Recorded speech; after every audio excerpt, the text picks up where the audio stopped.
जय श्री राधे कृष्ण। आप सभी का आपके अपने YouTube channel VK Mishra present में बहुत बहुत स्वागत है। आइए आज आप सब सुनेंगे गुप्त नवरात्रि व्रत की कथा।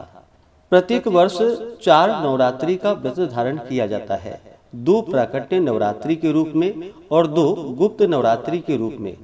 चैत्र और आश्विन के महीने में शुक्ल पक्ष प्रतिपदा से लेकर के नवमी तिथि तक नवदुर्गाओं की पूजा की जाती है। वहीं पर माघ में और आषाढ़ के महीने में शुक्ल पक्ष प्रतिपदा से लेकर के नवमी तक माता 10 महाविद्याओं की पूजा की जाती है।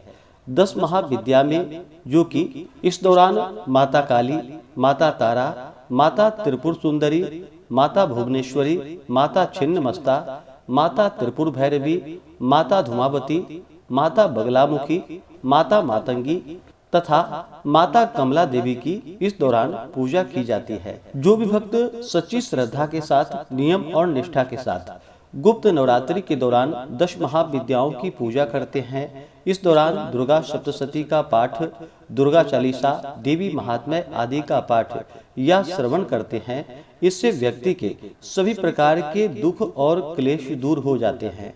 इससे आध्यात्मिक विकास होता है, मन और शरीर शुद्ध होता है और मानसिक शांति मिलती है। इस दौरान की गई साधना से सिद्धि और मोक्ष की प्राप्ति होती है, व्यक्ति की सभी मनोकामनाएं पूरी होती है तथा सभी प्रकार के रोग और दोष दूर हो जाते हैं। यह मनोवांछित फलों को प्रदान करने वाली है। तो आइए सुनते हैं गुप्त नवरात्रि से जुड़ी हुई पौराणिक कथा। तो बोलिए प्रेम से माता 10 महाविद्या की जय, नव दुर्गा देवी की जय, सर्व देवी देवता की जय। कथा के अनुसार एक समय श्रृंगी ऋषि भक्तजनों को दर्शन दे रहे थे। अचानक भीड़ से एक स्त्री निकलकर आई और करबद्ध होकर के ऋषि श्रृंगी से बोली कि हे भगवान, मेरे पति दुर्व्यसनों से सदा घिरे रहते हैं, जिस कारण मैं कोई पूजा पाठ नहीं कर पाती, धर्म और भक्ति से जुड़े पवित्र कार्यों का संपादन भी नहीं कर पाती, यहाँ तक कि ऋषियों को उनके हिस्से का अन्न भी समर्पित नहीं कर पाती। मेरे पति मांसाहारी हैं, जुआरी हैं, लेकिन मैं माँ दुर्गा की सेवा करना चाहती हूँ। उनकी भक्ति साधना से अपने और परिवार के जीवन को सफल बनाना चाहती हूँ। ऋषि श्रृंगी महिला के भक्ति पूर्व वचनों को सुनकर बड़े प्रभावित हुए।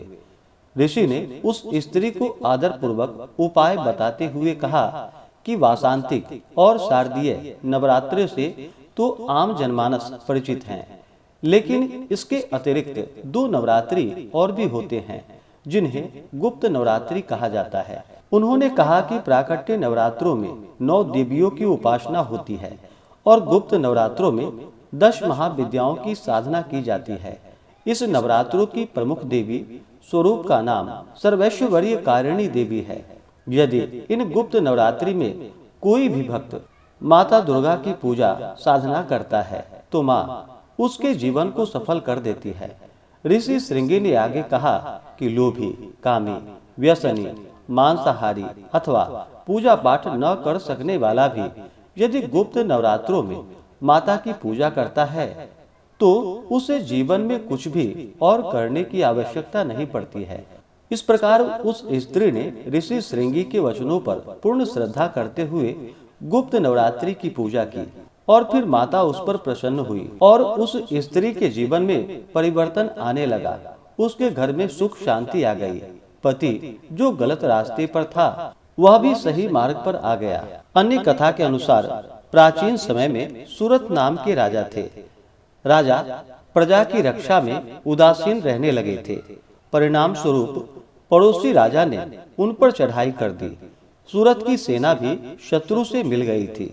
परिणाम स्वरूप राजा सूरत की हार हुई और वह जान बचाकर जंगल की तरफ पलायन कर गए। उसी वन में समाधि नामक एक वणिक अपनी स्त्री एवं संतान के दुर्व्यवहार के कारण निवास करता था। उसी वन में वणिक समाधि और राजा सूरत की भेंट हुई। दोनों में परस्पर परिचय हुआ। वे दोनों घूमते हुए महर्षि मेधा के आश्रम में पहुंचे। महर्षि मेधा ने उन दोनों के आने का कारण जानना चाहा तो वे दोनों बोले कि हम अपने ही सगे संबंधियों द्वारा अपमानित एवं तिरस्कृत होने पर भी हमारे हृदय में उनका मोह बना हुआ है, इसका क्या कारण है? महर्षि मेधा ने उन्हें समझाया कि मन शक्ति के अधीन होता है और आदि शक्ति के विद्या और अविद्या के दो रूप हैं। विद्या ज्ञान स्वरूप है और अविद्या अज्ञान स्वरूपा। जो व्यक्ति अविद्या के आदि कारण रूप में उपासना करते हैं, उन्हें वे विद्या स्वरूपा प्राप्त होकर मोक्ष प्रदान करती हैं। इतना सुनकर राजा सूरत ने प्रश्न किया कि हे महर्षि, देवी कौन है? उनका जन्म कैसे हुआ? महर्षि बोले, आप जिस देवी के विषय में पूछ रहे हैं वह नित्य स्वरूपा और विश्वव्यापिनी है। उनके बारे में ध्यान पूर्वक सुनो। कल्पांत के समय विष्णु भगवान क्षीर सागर में अनंत शैया पर शयन कर रहे थे। तब उनके दोनों कानों से मधु और कैटभ नामक दो दैत्य उत्पन्न हुए। वे दोनों विष्णु की नाभि कमल से उत्पन्न ब्रह्मा जी को मारने के लिए दौड़े। ब्रह्मा जी ने उन दोनों राक्षसों को देखकर विष्णु की शरण में जाने की सोची, परंतु विष्णु भगवान उस समय सो रहे थे। तब उन्होंने विष्णु भगवान को जगाने हेतु उनके नयनों में निवास करने वाली युग निद्रा देवी की स्तुति की। परिणाम स्वरूप तमोगुण अधिष्ठात्री देवी विष्णु भगवान के नेत्र, नासिका, मुख तथा हृदय से निकलकर ब्रह्मा के सामने उपस्थित हो गई। योग निद्रा के निकलते ही विष्णु भगवान उठकर बैठ गए। भगवान विष्णु और उन राक्षसों में 5000 वर्षों तक युद्ध चलता रहा। अंत में मधु और कैटभ दोनों राक्षस मारे गए। ऋषि बोले, अब ब्रह्मा जी की स्तुति से उत्पन्न महामाया देवी की वीरता तथा प्रभाव का वर्णन करता हूँ, उसे ध्यान पूर्वक सुनो। एक समय देवताओं के स्वामी इंद्र तथा दैत्यों के स्वामी महिषासुर में सैकड़ों वर्षों तक घनघोर संग्राम हुआ। इस युद्ध में देवराज इंद्र की पराजय हुई और महिषासुर इंद्रलोक का स्वामी बन बैठा। अब देवतागण ब्रह्मा के नेतृत्व में भगवान विष्णु और भगवान शंकर की शरण में गए। देवताओं की बातें सुनकर भगवान विष्णु तथा भगवान शंकर क्रोधित हो गए। भगवान विष्णु के मुख तथा ब्रह्मा, शिवजी तथा इंद्र आदि के शरीर से एक तेज पुंज निकला, जिससे समस्त दिशाएं जलने लगी और अंत में यही तेज पुंज एक देवी के रूप में परिवर्तित हो गया। देवी ने सभी देवताओं से आयुध एवं शक्ति प्राप्त करके उच्च स्वर में अट्टहास किया, जिससे तीनों लोकों में हलचल सी मच गई। महिषासुर अपनी सेना लेकर इस सिंहनाद की ओर दौड़ा। उसने देखा कि देवी के प्रभाव से तीनों लोक आलोकित हो रहे हैं। महिषासुर की देवी के सामने एक भी चाल सफल नहीं हुई और वह देवी के हाथों मारा गया। आगे चलकर यही देवी शुंभ और निशुंभ राक्षसों का वध करने के लिए गौरी देवी के रूप में अवतरित हुई।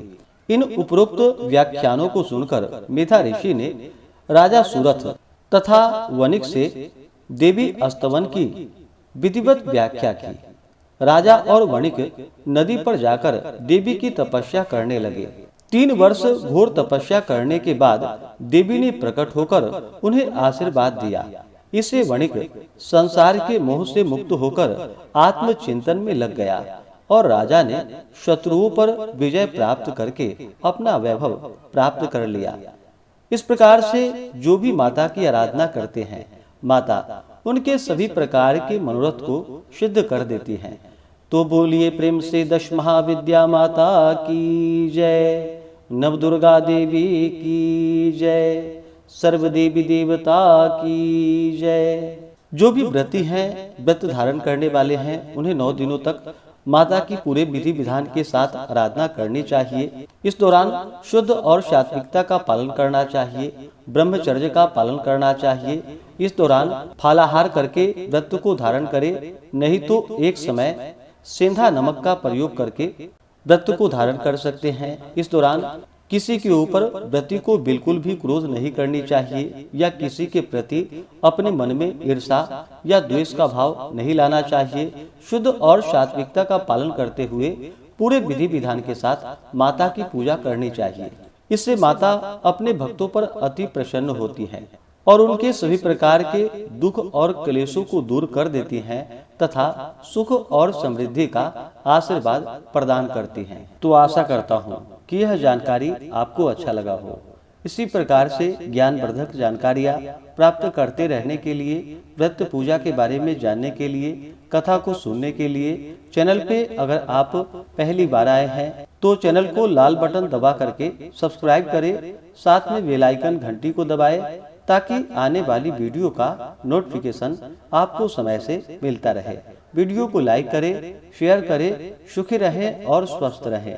जय श्री राधे कृष्ण। धन्यवाद।